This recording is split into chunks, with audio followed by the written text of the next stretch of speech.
सत श्री अकाल जी। तुसी जुड़े हो माइक रिपोर्ट ਦੇ ਨਾਲ। मैं राजविंदर ਭੋਤਨਾ। इस टाइम ਅਸੀਂ ਖਨੌਰੀ ਬਾਰਡਰ ਵਿਖੇ ਮੌਜੂਦ ਹਾਂ। ਸਾਡੇ ਨਾਲ ਅਰੁਣ ਸਿਨਹਾ ਜੀ, ਬਿਹਾਰੀ कृषि परिवार संगठन ਇਹਨਾਂ ਦਾ ਖੇਤੀਬਾੜੀ ਸੰਬੰਧਿਤ। ਇਹ ਇਸ ਟਾਈਮ ਖਨੌਰੀ ਬਾਰਡਰ ਜਿਹੜਾ ਕਿਸਾਨ ਅੰਦੋਲਨ ਚੱਲ ਰਿਹਾ 13 ਫਰਵਰੀ ਤੋਂ, ਤਾਂ ਸੰਯੁਕਤ ਕਿਸਾਨ ਮੋਰਚਾ ਗੈਰ ਰਾਜਨੀਤਿਕ ਉਹਦਾ ਹਿੱਸਾ ਨੇ ਤੇ ਲਗਾਤਾਰ ਫਰਵਰੀ ਤੋਂ ਇਸ ਅੰਦੋਲਨ ਦਾ ਖਨੌਰੀ ਬਾਰਡਰ ਵਿਖੇ ਹਿੱਸਾ ਬਣੇ ਹੋਏ ਨੇ। ਅਸੀਂ ਅੱਜ ਇਹਨਾਂ ਨਾਲ ਬਿਹਾਰ ਦੇ ਸੰਬੰਧਿਤ ਬਿਹਾਰ ਦੀ ਖੇਤੀ ਦੇ ਬਾਰੇ, ਬਿਹਾਰ ਦੀ ਖੇਤੀ ਦੀਆਂ ਸਮੱਸਿਆਵਾਂ ਦੇ ਬਾਰੇ, ਬਿਹਾਰ ਦੀ ਖੇਤੀ ਦੇ ਸੰਕਟ ਬਾਰੇ, ਤੇ ਸਭ ਤੋਂ ਵੱਡੀ ਖਾਸ ਗੱਲ ਕਿ ਬਿਹਾਰ ਦੇ ਪ੍ਰਵਾਸੀ ਮਜ਼ਦੂਰ ਜੋ ਕਿਸਾਨੀ ਨਾਲ ਸੰਬੰਧਿਤ ਨੇ ਪੰਜਾਬ ਦੇ ਵਿੱਚ ਲੇਬਰ ਕਰਨ ਲਈ ਕਿਉਂ ਮਜਬੂਰ ਨੇ, ਜਾਂ ਜੋ ਖੇਤੀ ਕਾਨੂੰਨ 2020-21 ਦੇ ਵਿੱਚ ਅੰਦੋਲਨ ਲੜਿਆ ਗਿਆ ਸੀ ਉਹਦੇ ਵਿੱਚ ਇਹ ਮੁੱਖ ਤੌਰ ਤੇ ਗੱਲ ਉੱਭਰ ਕੇ ਆਈ ਸੀ ਕਿ ਬਿਹਾਰ ਦੇ ਵਿੱਚ ਜਿਹੜਾ ਮੰਡੀਕਰਨ ਸਿਸਟਮ ਆ ਉਹ 2006 ਦੇ ਵਿੱਚ ਭੰਗ ਹੋਇਆ, ਤਾਂ ਉਸੇ ਦੀ ਤਰ੍ਹਾਂ ਦੇ ਰੂਪ ਦੇ ਵਿੱਚ ਜਿਹੜਾ ਮੰਡੀਕਰਨ ਸਿਸਟਮ ਪੰਜਾਬ ਹਰਿਆਣੇ ਦਾ ਜਿੱਥੇ MSP ਮਿਲ ਰਹੀ ਆ ਉਹਨੂੰ ਵੀ ਭੰਗ ਕਰਨ ਦੀ ਜਿਹੜੀ ਸਰਕਾਰ ਵੱਲੋਂ ਕੋਸ਼ਿਸ਼ ਕੀਤੀ ਜਾ ਰਹੀ ਆ, ਉਸੇ ਦੇ ਖਿਲਾਫ ਇਹ ਖੇਤੀ ਦੇ ਮੰਡੀਕਰਨ ਨੂੰ ਲੈ ਕੇ ਮਾਰਕੀਟ ਕਮੇਟੀ ਨੂੰ ਲੈ ਕੇ ਜਿਹੜਾ ਅੰਦੋਲਨ ਹੋਇਆ ਸੀ। ਤਾਂ ਉਹਨਾਂ ਦੇ ਨਾਲ ਅਸੀਂ ਇਸ ਮਾਮਲੇ ਦੇ ਵਿੱਚ ਵਿਸਥਾਰਪੂਰਵਕ ਜਿਹੜੀ ਬਿਹਾਰ ਦੀਆਂ ਖੇਤੀ ਨੂੰ ਲੈ ਕੇ ਗੱਲਬਾਤ ਕਰਾਂਗੇ। सत श्री अकाल सिन्हा साहब। सत श्री अकाल जी। सबसे पहला मेरा सवाल यही रहेगा कि बिहार में कितने लोग खेती बाड़ी से ऐसे ऑक्यूपेशन जुड़े हुए हैं और इनडायरेक्टली और डायरेक्टली कितनी पॉपुलेशन बिहार की एग्रीकल्चर से कनेक्टेड है? अगर इस सवाल का ईमानदारी से जवाब दिया जाए तो सच ये है कि बिहार में खेती बाड़ी के अलावा दूसरा कुछ है नहीं, और इसीलिए अगर मोटे तौर पर मुलाजिम हैं, सरकारी कर्मचारी हैं, सरकारी नौकरी करते हैं और कारखाने में काम करते हैं, उसको अगर घटा दीजिए तो मुझे लगता है कि बिहार की आबादी का 95% जो है डायरेक्टली और इनडायरेक्टली खेती बाड़ी से जुड़ी है। मुख्य फसल पे तौर पर किसान क्या बीज बोते हैं? किस किन फसलों के, कौन सी मुख्य फसलें हैं बिहार की? बिहार की मुख्य फसलों में अगर आप देखेंगे तो यूँ तो बिहार की मिट्टी इतनी उर्वर है कि आपके पंजाब और हरियाणा में लगभग जितनी फसलें होती है वो सारी फसलें वहाँ होती हैं, कम या ज़्यादा मात्रा में। लेकिन मुख्य फसल के रूप में आपको धान जिसे आप जीरी कहते हैं, गेहूँ जिसे आप कनक कहते हैं, इसके बाद मक्का, ये मुख्य रूप से बिहार की प्रमुख फसलें हैं। अगर एक पर्टिकुलर बिहार की बात की जाए तो उसकी खेती बाड़ी में कौन से बड़ी संकट है या समस्या में है बिहार की खेती के रिलेटेड? देखो, ये बात ठीक है कि बिहार की खेती के बारे में आप सवाल कर रहे हो कि उसकी अलग से क्या समस्या है, लेकिन मेरा मानना है कि बिहार का टीबी का मरीज हो या पंजाब में टीबी का मरीज हो, या पंजाब में कैंसर का मरीज हो या बिहार में कैंसर का मरीज हो, तो उसकी दिक्कतें एक ही प्रकार की होती है और उसका इलाज भी एक ही प्रकार का होता है। तो उसी प्रकार से खेती बाड़ी की पूरे देश के अंदर में और पूरी दुनिया के अंदर में जहाँ जहाँ ये समस्या है कि वो जो उपजाते हैं उसका सही मूल्य नहीं मिलता है, ये सबसे प्रमुख समस्या होती है, और वहाँ भी ये प्रमुख समस्या है। 2006 में नीतीश कुमार की गवर्नमेंट में जो एग्रीकल्चर प्रोड्यूस मार्केट कमेटी वो भंग की गई, उसका किसान को क्या नुकसान होया? देखो, उसका नुकसान के बारे में तो ये समझने की ज़रूरत है कि 2006 से पहले भी मंडी की कोई हालत बहुत अच्छी नहीं थी, बहुत ख़राब थी। लेकिन इसके बावजूद इस बात का तो अंतर है कि हमारी आज़ादी चाहे जितनी भी कमज़ोर क्यों न हो, लेकिन आज़ादी तो ग़ुलामी से बेहतर होती है। तो उसी तर्ज पर ये तो कहा ही जा सकता है कि कुछ नहीं से कुछ अच्छा होता है। लेकिन 2006 में मंडी समाप्त हो जाने से उसमें सुधार की गुंजाइश समाप्त हो गई। उसके बाद जो कुछ भी उसका लाभ मिलता था, आधी प्रतिशत, वो लाभ भी मिलना बंद हो गया, और उसका नतीजा ये हुआ कि बिहार से दूसरे प्रदेशों में, दिल्ली, बंगाल, पंजाब, हरियाणा, हैदराबाद, बंगलोर, इन सब जगहों में वहाँ के जो लोग खेती से जुड़े हुए थे, जो खेती करते थे, वो लोग पलायन करके वहाँ से उनको रोजी रोटी के लिए, मजदूरी करने के लिए मजदूर के रूप में दूसरे राज्यों में जाना पड़ा। ये उसका व्यापक असर हुआ है। आज ये आप देखेंगे कि 2006 से पहले जो लोग भी पंजाब, हरियाणा और दूसरे राज्यों में मजदूरी करने के आते थे, वे वैसे लोग होते थे जो भूमिहीन होते थे, जिनके पास अपनी जमीन नहीं होती थी। लेकिन 2006 के बाद स्थिति ये बन गई कि 5 किले का जो किसान है बिहार का, वो 5 ही किले के पंजाब और हरियाणा के किसानों के पास आकर के मजदूरी करता है। ये असर 2006 के बाद से काफ़ी व्यापक हो गया है। 2006 से पहले जैसे जो एमएसपी की बात है, वो जब मंडीकरण सिस्टम था, मार्केट कमेटी मौजूद थी, तो एमएसपी का पूरा प्राइस मिलता था या उसमें भी कोई गड़बड़ थी? मैंने तो कहा कि मंडी की व्यवस्था काफ़ी कमज़ोर थी, और उसका मतलब यही है कि उसका भी कोई ज़्यादा लाभ नहीं मिल पाता था। लेकिन जो भी लाभ मिल रहा था वो लाभ बंद हो गया। जैसे मुख्य फसलें में आपने सीरियल्स क्रॉप्स ही बताई हैं, तो सिंचाई के वहाँ के क्या माध्यम है, कैसे सिंचाई होती है? सिंचाई का माध्यम का सवाल जहाँ तक है, तो आप ये मान करके चलिए कि 1-1.5% आप नहर का इलाका है। उसके बाद बाकी जो इलाके है वो इलाका वो अंडरग्राउंड वाटर से सिंचाई का इंतजाम है। जैसे पंजाब में सबमर्सिबल पंप हैं, जमीन से पानी। बिल्कुल बिल्कुल। तो वहाँ भी वैसे ही है जहाँ वैसे डीजल ही। पंप भी है? डीजल पंप भी है, लेकिन अब लगभग नहीं डीजल पंप है, अब वही सबमर्सिबल ही है। फ्रूट्स एंड वेजिटेबल्स की वहाँ कितनी कल्टीवेशन होती है इन क्रॉप्स की, और उसमें कौन कौन सी फसलें होती हैं फ्रूट्स और वेजिटेबल्स में? फ्रूट्स वेजिटेबल्स में तो जितने भी वेजिटेबल्स हैं सारे वेजिटेबल्स की खेती होती है। फ्रूट्स में आप आम, लीची, केला, अनानास जिसे आप पाइनएप्पल कहते हैं, फिर चीकू जिसको बोलते हैं, अमरूद है, इन सब चीज़ों की खेती होती है। तो इनकी जो मार्केटिंग है इन फसलों की, चाहे फ्रूट्स हैं, वेजिटेबल्स हैं, सीरियल क्रॉप्स हैं, तो उनकी खरीदारी कौन करता है? कौन से प्राइवेट प्लेयर करते हैं? जैसे पंजाब में एक आड़ती सिस्टम भी बोलते हैं ना, जहाँ प्राइवेट प्लेयर्स और हैं, वहाँ का क्या सिस्टम है? ऐसे कौन खरीदता है ये? वहाँ तो सीधे सीधे व्यापारी खरीदता है, प्राइवेट प्लेयर ही हैं टोटल। तो अगर यहाँ की एमएसपी की बात करें, अगर यहाँ वीट की और वहाँ बिहार की, तो उसमें कितने अंतर होगा प्राइस का? जैसे जहाँ एमएसपी मिल रही है। यस उसमें जो रेट है एमएसपी का तो उससे 300, 400, कभी कभी 500 का नीचे रहेगा एमएसपी के हमेशा बिहार में। हाँ, मोटे तौर पर उसको आप रूल ही मान लो। इसीलिए वो इस बात से भी समझने की प्रमाणित होता है कि एमएसपी के रेट पर जब बेचने के लिए वही व्यापारी पंजाब और हरियाणा के मार्केट में आता है, तो वो तो एमएसपी पर ही बेचता है, बीच में उसका भाड़ा का भी खर्च होता है। इसके बावजूद उसको बढ़िया मुनाफा होता है, तभी तो वो पंजाब बिहार से खरीद करके पंजाब और हरियाणा के बाजार में आता है। तो सरकार की तरफ से कोई किसानों को जो समाधान की क्या कोशिश होती है? जैसे जहाँ कोऑपरेटिव सोसाइटी मॉडल भी है, किसानों को जो जैसे लोन वगैरह का, वहाँ क्या सिस्टम है इसका? देखो, वहाँ पर में किसानों के लिए कोई सिस्टम है ही नहीं, और क्यों नहीं है इस बात को समझने के लिए थोड़ा पीछे जाने की ज़रूरत है। वह ये ज़रूरत है कि जो 2000 में सन 2000 में जो 2005 में जो व्यक्ति मुख्यमंत्री बने, नीतीश कुमार, वो 2000 में अटल बिहारी वाजपेयी की सरकार में कृषि मंत्री भी थे।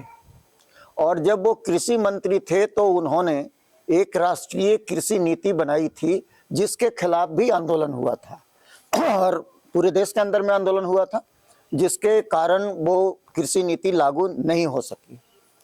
वो कृषि नीति क्या थी कि जो 3 काले कानून जो 2020 में बन करके आया, उसका वो नया रूप था।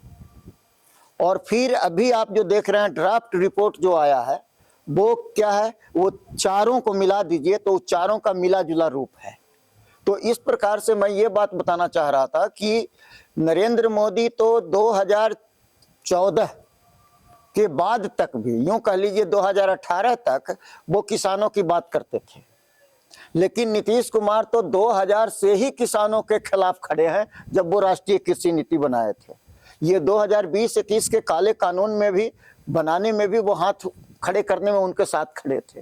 तो मैं ये बताना चाहता हूं कि बुनियादी तौर पे जो बिहार का मुख्यमंत्री 2005 में बना, वो शख्स पहले से ही किसान विरोधी है और इसीलिए किसानों के लिए उनके पास सोचने के लिए, कुछ करने के लिए कुछ है नहीं। किसान को समाप्त करने में और समाप्त करके जो जमीनें हैं वो जमीन कॉरपोरेट को देने के लिए दूसरी जो सरकारें हैं उनकी नीतियों से ज़्यादा तेज रफ्तार से वो बिहार की सरकार की नीतियां चल रही हैं। वहां भी किसान जिनके पास जमीन थी वो बेजमीने हो रहे हैं, अपनी जमीन बेच रहे हैं, जहाँ जमीन खेती से बाहर हो रहे हैं। ऐसा बिहार में कैसी स्थिति है, इसके बारे में? भयानक स्थिति है। उसमें पहली बात तो ये समझने की जरूरत है कि कोई भी धंधा अगर घाटे का धंधा बनेगा तो स्वाभाविक है कि कहीं भी उस धंधे में लोग कायम नहीं रहेंगे, उस धंधे से बाहर जाएंगे। ये पहली बात है।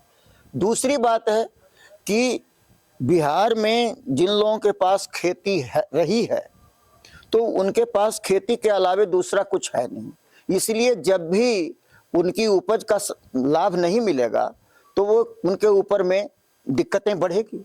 और उस दिक्कत के समाधान के लिए, चाहे वो पढ़ाई का सवाल हो, चाहे बीमारी के इलाज का सवाल हो, या दूसरे भी जिसमें शादी विवाह का सवाल हो, जिसमें बड़ा खर्च आता है, तो उसके लिए उनके पास एक ही विकल्प बच गया है और वो विकल्प है कि वो उनके पास जो जमीन है वो जमीन बेचें और इसीलिए वो जमीन से बेदखल होंगे, खेती से बाहर होंगे। उनकी जमीन का कौन खरीदार है? वो जो किसान है किसको बेचते हैं अपनी जमीन? हाँ, ये बहुत बढ़िया सवाल आपका है। और बढ़िया सवाल इसलिए है कि अगर आप 30 साल पहले जाएं तो एक किसान जमीन बेचता था तो दूसरा किसान खरीदता था, लेकिन आज ये स्थिति है कि एक किसान जमीन बेचेगा तो उस जमीन को खरीदने वाला दूसरा किसान नहीं होगा।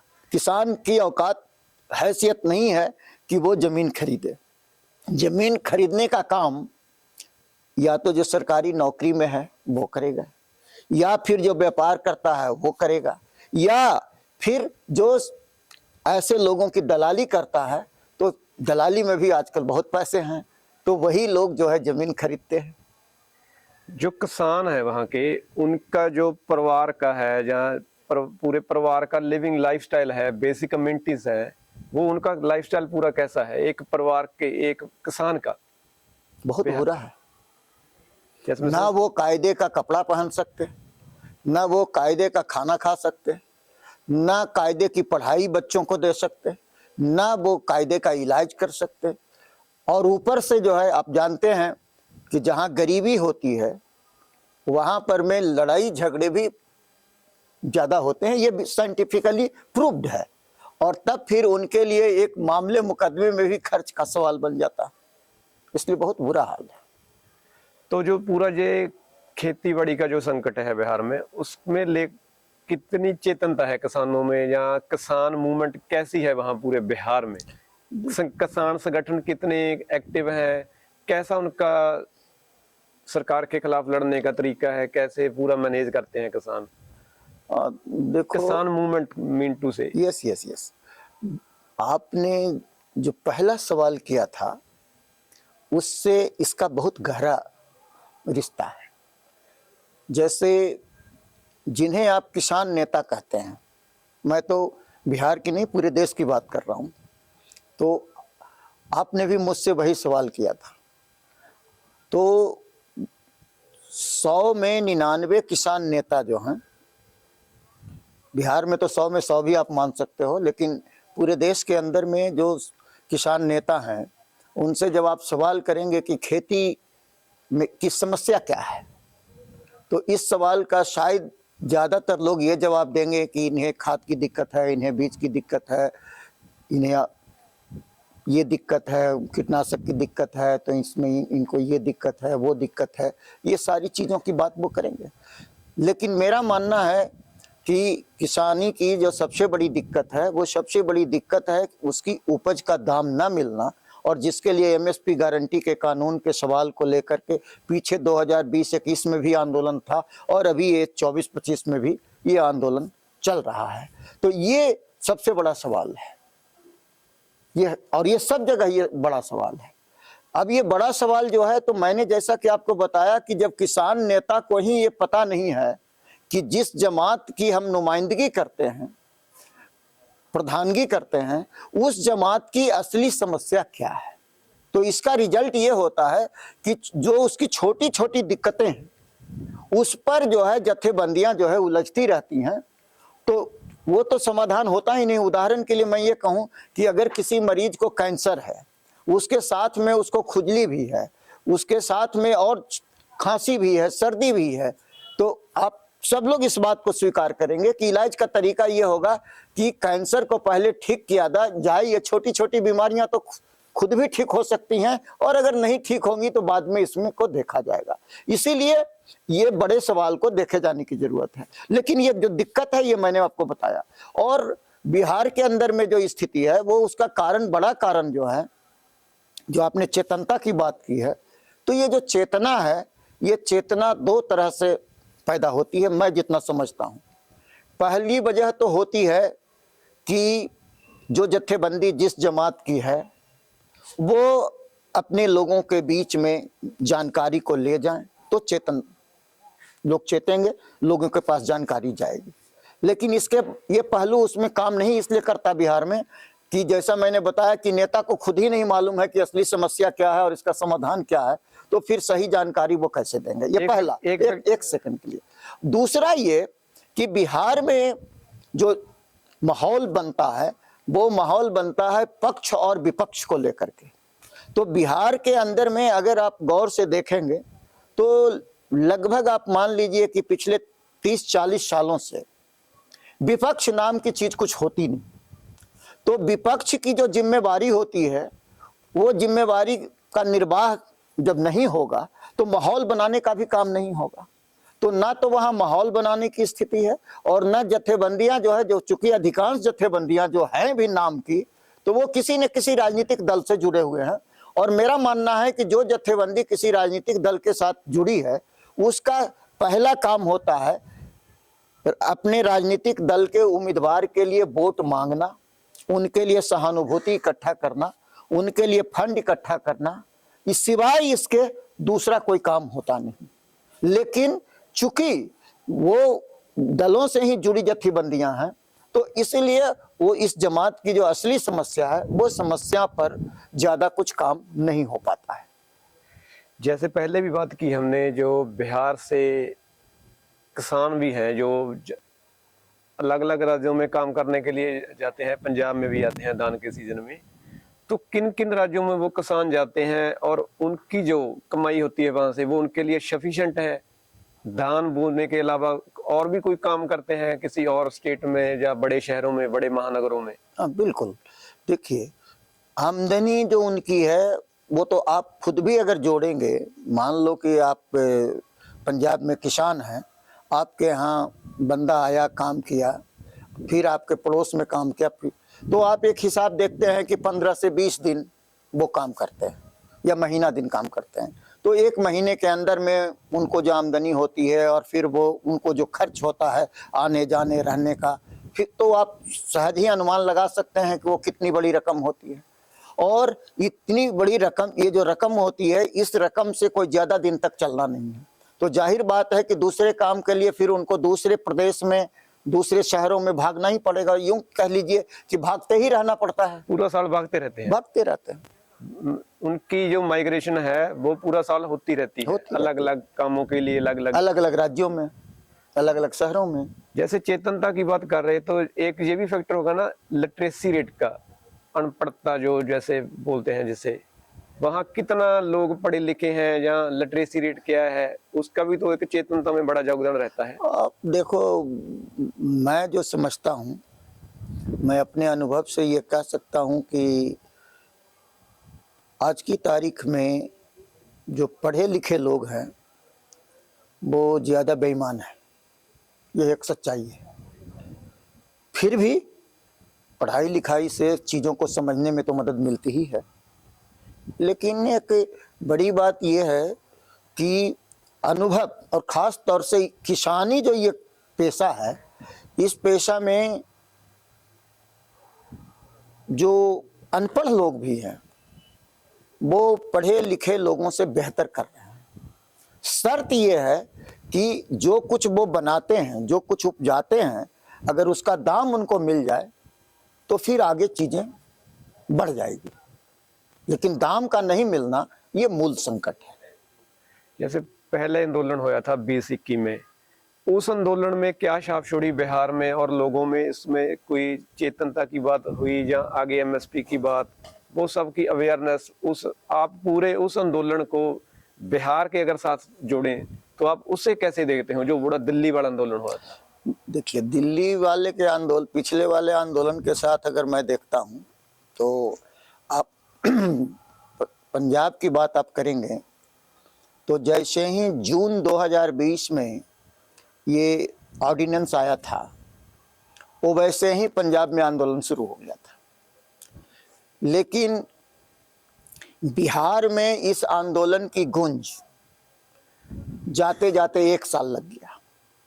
मोटा मोटी आप मान के चलिए कि जून 2021 में लोगों की, अब इस बात को मैं इसीलिए कह रहा हूं कि जो जत्थेबंदियां राजनीतिक दलों से जुड़ी थी, वो जत्थेबंदियां उस आंदोलन के नेतृत्वकारी हिस्से में थी, लेकिन बावजूद इसके 1 साल लग गए। और फिर उसके बाद जब 1 साल के बाद जब लोगों के अंदर में जानकारी गई, तो मैं एक चीज मानता हूं कि एमएसपी हमारी समस्याओं का समाधान है। किसान समझता है इस चीज को? हाँ, ये बात जो है, एमएसपी पर गारंटी का कानून जो है जरूरी है, यह एक मुद्दे के तौर पर, एक नारे के तौर पर में बिहार के अंदर में भी गया। उसके आंदोलन के बाद जब ये एमएसपी की अवेयरनेस हुई तो लोग जो है, किसान है, संगठित हुए, उनकी गिनती में वाधा हुआ है इसके खिलाफ एमएसपी की मांग को लेकर, या अवेयरनेस कुछ कैसा बदलाव देखते हैं आप? देखिए, निश्चित रूप से उसमें लोग इकट्ठे हुए हैं, और तभी तो मैंने ऑफ द कैमरे, अभी आपने सवाल किया था तो मैंने बताया था कि हमारी खुद की जत्थेबंदी भी 2020 में ही बनी। ये बात अलग है कि वो जैसे ही यहाँ पंजाब में आंदोलन शुरू हुआ, वो वैसे ही हम लोगों ने की जत्थेबंदी बनी और हम लोग जून से ही उसमें लग गए, ये बात अलग है।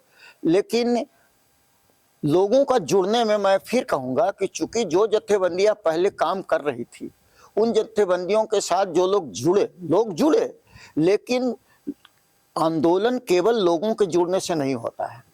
उसका बड़ा रोल जो प्रधान होता है, जो प्रधानगी करते हैं, जो नुमाइंदगी करते हैं, उनका बड़ा रोल होता है।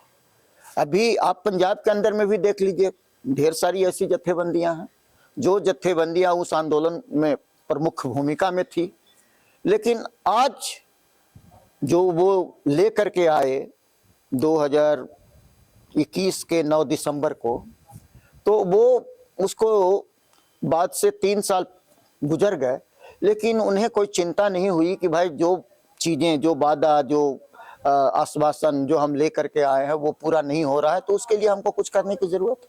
तो लोग तो उनके साथ जुड़े हुए थे, शायद आज भी हैं, कुछ घटी हो संख्या वो अलग बात है, लेकिन इसके बाद भी सोचने वाली बात है कि उनके पास जत्थेबंदी है, नेता है, लोग भी हैं, लेकिन वो क्यों नहीं आंदोलन कर पा रहे हैं? वजह है कि नेता के दिमाग में कोई ना कोई शरारत है। तो ऐसी ही यूनियनें हमारे यहाँ अधिकांश हैं, और ऐसे शरारती दिमाग भी वहाँ के जो प्रधान हैं उनके पास है। इस वजह से जो है बड़ी बात नहीं दिखती है। ऐसा ना अरुण सिन्हा जी, जो बिहारी कृषि ਪਰਿਵਾਰ ਸੰਗਠਨ ਇਹ ਆਪਣਾ ਬਿਹਾਰ ਦੇ ਵਿੱਚ ਇਹਨਾਂ ਦਾ ਚੱਲ ਰਿਹਾ ਕਿਸਾਨਾਂ ਦੀਆਂ ਮੰਗਾਂ ਨੂੰ ਲੈ ਕੇ, ਤਾਂ ਇਹ ਪਿਛਲੇ ਫਰਵਰੀ ਤੋਂ ਇਹਨਾਂ ਨਾਲ SKM ਨਾਨ ਪੋਲੀਟੀਕਲ ਨਾਲ ਇੱਥੇ ਖਨੌਰੀ ਬਾਰਡਰ ਤੇ ਜਿਹੜਾ ਅੰਦੋਲਨ ਦਾ ਹਿੱਸਾ ਨੇ, ਤੇ ਇਹਨਾਂ ਨਾਲ ਅਸੀਂ ਮੁੱਖ ਰੂਪ ਦੇ ਵਿੱਚ ਬਿਹਾਰ ਦੀ ਖੇਤੀ ਨੂੰ ਲੈ ਕੇ, ਉਸਦੇ ਸੰਕਟ ਨੂੰ ਲੈ ਕੇ, ਤੇ ਜਿਹੜਾ ਸਭ ਤੋਂ ਵੱਡਾ ਸਵਾਲ ਹੁੰਦਾ ਪ੍ਰਵਾਸੀ ਮਜ਼ਦੂਰ ਜੋ ਪੰਜਾਬ ਦੇ ਵਿੱਚ ਆਉਂਦੇ ਨੇ ਝੋਨੇ ਦੇ ਸੀਜ਼ਨ ਵੇਲੇ, ਜੋ ਕਿਸਾਨੀ ਪਰਿਵਾਰ ਨਾਲ ਸੰਬੰਧਿਤ ਰੱਖਦੇ ਨੇ, ਉਸ ਨੂੰ ਮੁੱਖ ਰੂਪ ਦੇ ਵਿੱਚ ਅਸੀਂ ਉਹਦੇ ਕਾਰਨਾਂ ਤੇ ਉਹਦੇ ਬਾਰੇ ਅਸੀਂ ਜਾਣਨ ਦੀ ਕੋਸ਼ਿਸ਼ ਕੀਤੀ ਆ। ਤਾਂ पूरा ਅਸੀਂ ਇਹਨਾਂ ਦਾ ਆਪਣੇ ਵੱਲੋਂ अरुण सिन्हा जी आपका बड़ा बड़ा धन्यवाद पूरे बिहार के जो संकट है खेती का बारे बात करने के लिए। तो इदां ਦੀਆਂ ਤੁਹਾਨੂੰ ਜਾਣਕਾਰੀ ਦੇ ਲਈ ਤੁਸੀਂ ਜੁੜੇ ਹੋ ਮਾਈਕ ਰਿਪੋਰਟ ਦੇ ਨਾਲ। ਧੰਨਵਾਦ।